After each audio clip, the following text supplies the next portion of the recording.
Before you watch the video, make sure you check out my full digital SAT math and verbal section video courses. These are the #1 rated video courses on Udemy, and I'm sure they're going to help you during your SAT prep. Okay, so all in all, you will have in reading and writing 54 questions, 27 questions in Module 1, 27 questions in Module 2. Depending on the number of incorrect answers, you're going to get a certain score.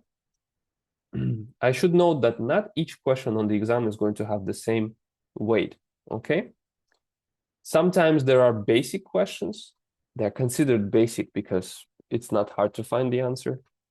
Other times there are going to be some questions that will be longer and will require you to think more. And these are questions that have more points. Therefore, if you solve them correctly, you're getting good points. So the distribution of points is really random on the exam, and you can never tell if a question is hard or not just by looking at it. You have to read it and try to solve it.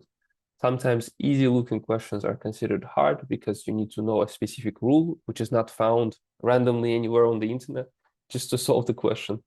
Lucky for you, I explain all these rules in this video course.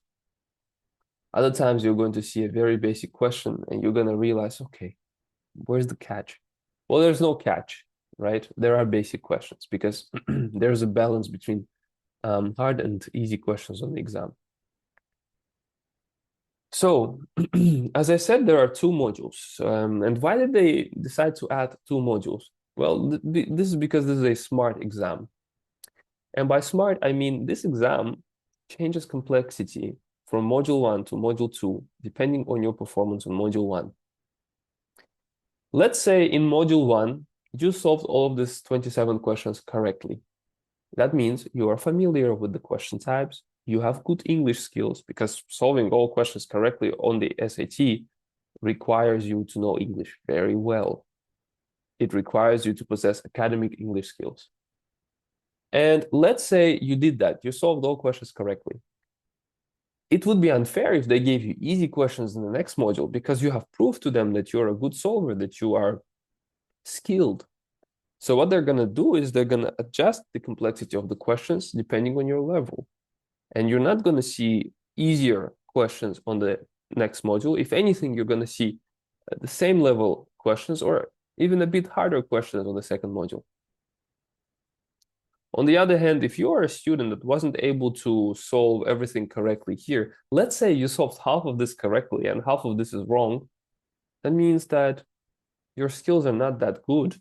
So it would not make sense for them to load you even more on the second module. So what the Blue Book application will do is in the second module, it will present some easier questions for you so that you can still prove that you know things and so that it wouldn't be unfair to you to ask you hard questions, despite the fact that you proved in module 1 that you can't deal with hard questions. So that's the beauty of the new digital test. In the past, it was a paper-based test where the questions didn't change complexity. Everybody had to solve absolutely the same questions. And at times, it would be hard for some students because they would struggle anyway, right? But the thing about this test is it doesn't get too easy and it doesn't get, and it gets too hard. Yeah, it doesn't get too easy. So if you're a bad solver, it's not going to get too easy for you.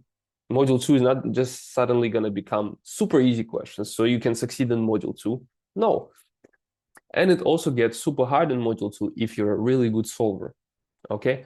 Let's say you solved all Module 1 questions correctly. Module 2 is going to be a lot more difficult. I'm not saying this to scare you. I'm saying this to open up your eyes. If you came to this course thinking that you can come for 1 hour study and then go back home and watch TikTok or do whatever you were doing irrelevant to the SAT, then you're wrong.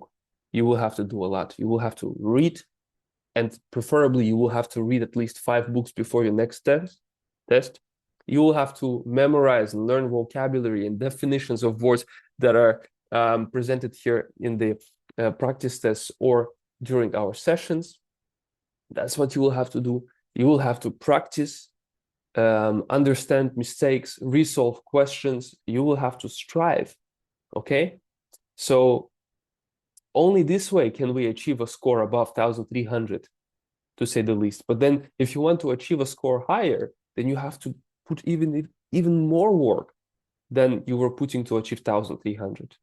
Because believe me, to go from 1,300 to 1,400, you need way more time than you spend on 1,300. To go from 1,400 score to 1,500, you need way more time than you invested for the jump from 1,300 to 1,400. Do you see it gets more and more complex as you go up? Because the difficulty of the questions is going to increase as you're scoring better and better. And that means that you have to be a pro. Okay, so it's not so easy to score a full score anymore. Cheating on this exam is not possible. You won't be able to cheat. If you're wishing to cheat, then I suggest you to give up, because this is definitely not a good choice for a person who wants to create a good future for themselves. They'll determine that you're cheating and they will ban you from taking the SAT for the next couple of years. And that wouldn't be great for us, right? We're trying to achieve success here. So the only choice that we have is to learn and improve. And lucky for you, I am a friend of learning and improving. I like that. I myself have finished aerospace engineering bachelor's, and then I went to Germany and finished aerospace engineering master's. But when I was finishing high school, I didn't know a lot of math. I was trying to learn and improve all through my education career.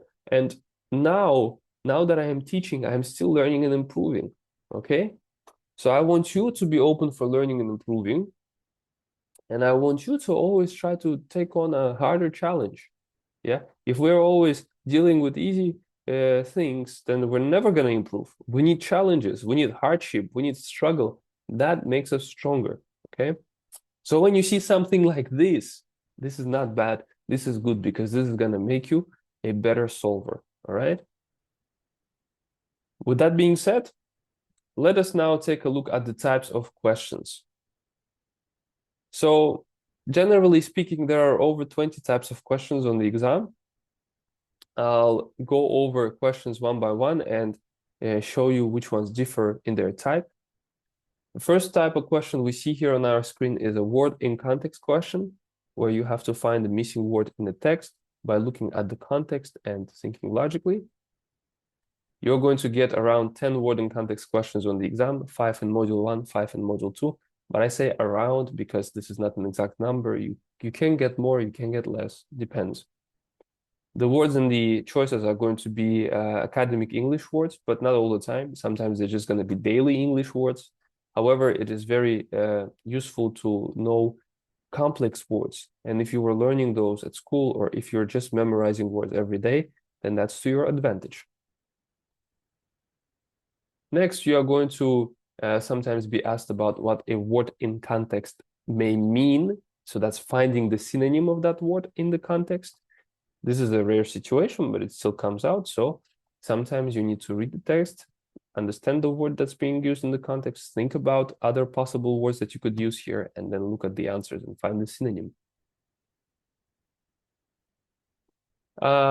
Some detail questions. Detail questions ask you about a detail. They ask you literally about a detail that was stated in the text.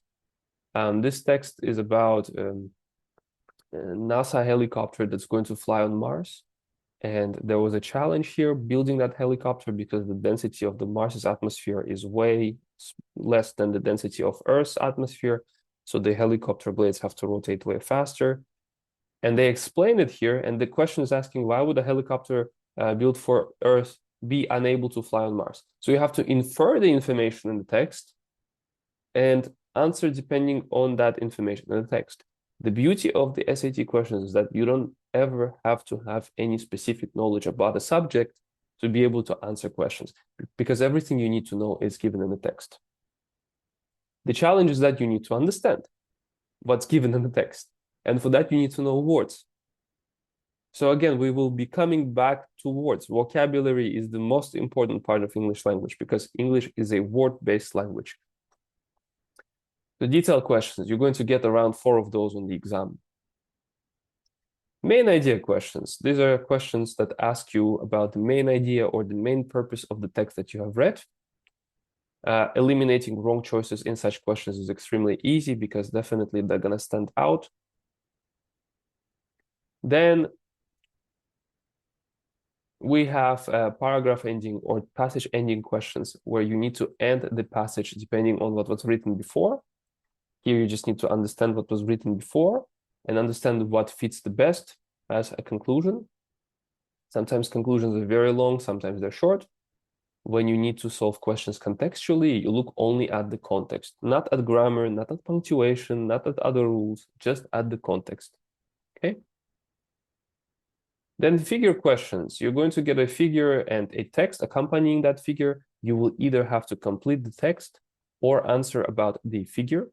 These are not hard, although they look a bit long. If you know how to solve them, you will be always able to solve them correctly. And I'll teach you on the course how to do that. Next, punctuation questions. They'll give you a blank here in the passage and you will have to complete it correctly using the proper punctuation. They're going to measure your knowledge of dashes, colons, commas, where to not use punctuation.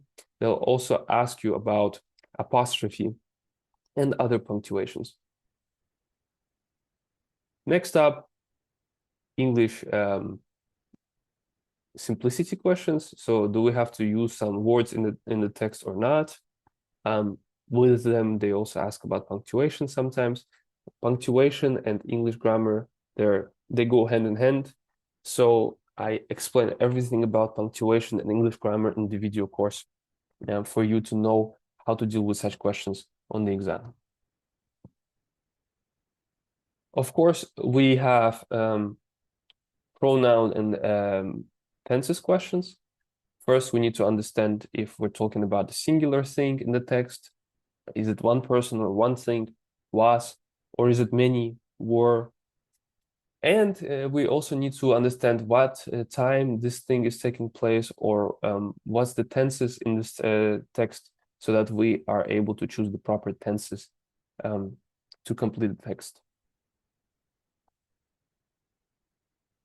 This is a punctuation question here. All the choices are the same, but the punctuation between the choices is different. And this is again a tenses question. So it's a mix by the middle, from the middle until the 25th question, 22nd question on the module, you're going to have grammar questions involving pronouns, punctuation, and tenses. Next up, you have conjunctive adverb questions, which measure your ability to use the correct conjunctive adverbs depending on the situation. Conjunctive adverbs are the words that come at the beginning of the text that help you combine two sentences or at least transition from one sentence to another. I explain everything that you need to know about conjunctive adverbs in the second module of the video course. And summary questions. The student in these questions will always want to summarize something about the set of bullet points that they have given here. They will always want to accomplish something with this information. And you will have to choose the correct choice that accomplishes whatever the student wants. For instance, the student wants to introduce the novel that he is talking about here. So how does he best introduce the novel? That's something you would have to choose in these choices. It's extremely easy to solve these questions. I'll give you a lot of nice practice tips in the practice session. So this is pretty much it. There are also some other exceptions. For instance, if we're gonna now move on to module 2, let me quickly do that. You will see some function questions, some structure questions. We will try to find them just so that you see what they look like. Of course, you can never tell what question is gonna come out because they're random. But I know this text or exam, so more or less I can tell you what's gonna happen.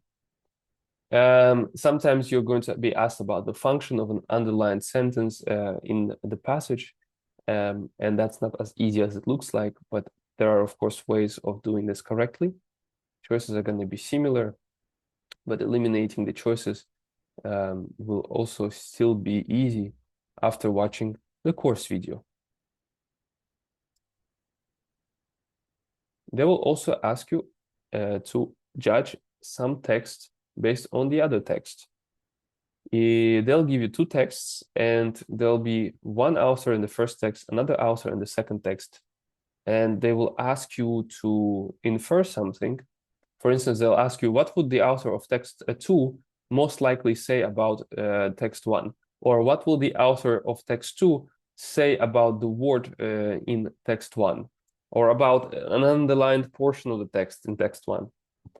So these are questions where you need to really get introduced to both authors' arguments, both authors' standpoints, and judge things using logic.